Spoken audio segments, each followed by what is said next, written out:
Hello guys, അപ്പോൾ നമുക്ക് servicing കിട്ടിയിരിക്കുന്ന ഐഫോൺ 30 പ്രോ മാക്സ് ആണ്. ഇത് കസ്റ്റമർ പറഞ്ഞ കംപ്ലയിൻറ്റ് ഫോൺ നിലത്ത് വീണതാണ്. അത്യാവശ്യം ചെറിയ വീഴ്ചയല്ല, നല്ല വീഴ്ചയാണ് വീണത്. സോ കസ്റ്റമർക്ക് ഇതിൽ ഡാറ്റ ഇമ്പോർട്ടൻ്റ് ആണ്. സോ ഡാറ്റ റിക്കവറിക്ക് വേണ്ടിയിട്ടാണ് നമ്മുടെ അടുത്ത് കൊണ്ടുവന്നത്. സോ നമ്മൾ മദർ ബോർഡ് റിമൂവ് ചെയ്തു. മദർ ബോർഡ് സെപ്പറേറ്റ് നോക്കിയ സമയത്ത് നമുക്ക് മനസ്സിലായി ഇതിൽ നിന്ന് ഒരിക്കലും ഡാറ്റ റിക്കവർ ചെയ്യാൻ പറ്റില്ല എന്നുള്ളത്. കാരണം ഇത് നമ്മൾ മദർ ബോർഡ് സെപ്പറേറ്റ് ചെയ്യുന്നതിന് മുന്നേ തന്നെ നമ്മൾ ഇതിൻ്റെ റീഡിംഗ് ചെക്ക് ചെയ്യുന്നുണ്ടായിരുന്നു, മദർ ബോർഡിൻ്റെ റീഡിംഗ്. സോ ആ ഒരു സമയത്ത് പൾസിംഗ് ആണ് കാണിച്ചിരുന്നത്. സോ എന്താണ് പൾസിംഗ് എന്നുള്ളത് ഡി സിയിലെ റീഡിംഗ് ഇവിടെ സൈഡിൽ കാണിച്ചിരുന്നത്. അപ്പോൾ നിങ്ങൾക്ക് മനസ്സിലാവും ഈ ഒരു രീതിയിൽ റീഡിംഗ് വന്നാൽ നമുക്കതെന്താണ് അധികം മെയിനായിട്ട് ഇതേപോലെ സി പിൻ്റെ കംപ്ലയിൻ്റ് മനസ്സിലാവാൻ പറ്റും. അതായത് സി പിൻ്റെ കണ്ടീഷൻ എളുപ്പത്തിൽ കാണാൻ പറ്റും. എന്താണ് ക്രാക്ക് ആയിട്ടുണ്ട്. ഒരു ക്രാക്ക് ഒന്നുമല്ല, 2-3 ക്രാക്ക് ഉണ്ട്. സോ ഇതിൻ്റെ മുകളിലാണ് റാം വരുന്നത്, താഴെയാണ് സി പി യു വരുന്നത്. ഇപ്പോൾ ഇതിൻ്റെ റാം മാത്രമല്ല, സി പി യു ടോട്ടലായിട്ട് ഡാമേജ് ആയിട്ടുണ്ട്. അതായത് ഇതിൻ്റെ ക്രാക്ക് നിങ്ങൾക്ക് കണ്ടാൽ മനസ്സിലാവും, താഴോട്ട് വരെ എഫക്റ്റ് ചെയ്തിട്ടുണ്ട്. അതായത് സി പിയിലേക്ക് ക്രാക്ക് എഫക്റ്റ് ചെയ്തിട്ടുണ്ട്. സോ ഈ സി പി യു ക്രാക്ക് ആയിട്ടില്ല എന്നാണ് നമുക്കിതിൻ്റെ റാം മാത്രം ചേഞ്ച് ചെയ്ത് നമുക്ക് ഇതിൻ്റെ ഡാറ്റ റിക്കവറി ചെയ്യാൻ പറ്റുമായിരുന്നു.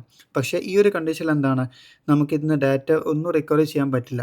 സോ കസ്റ്റമേഴ്സിനുള്ളൊരു റിക്വസ്റ്റ് ആണ്. സോ ഫോൺ എറിയുന്ന സമയത്ത് അതുപോലെ ഡ്രോപ്പ് ഡൗൺ ആകുന്ന സമയത്തൊക്കെ ജസ്റ്റ് ഒന്ന് ഫോൺ യൂസ് ചെയ്യുന്ന സമയത്ത് ശ്രദ്ധിക്കാം. സോ ഇങ്ങനത്തെ കേസ് വന്നാൽ നമുക്കതിന് ഡാറ്റ റിമൂവ് ചെയ്യുക എന്നുള്ളത് നമുക്കെന്താണ് പോസിബിൾ അല്ല. സോ ഇനി വല്ല ചൈനക്കാരും വല്ല ബുദ്ധിയും കണ്ടുപിടിക്കണം.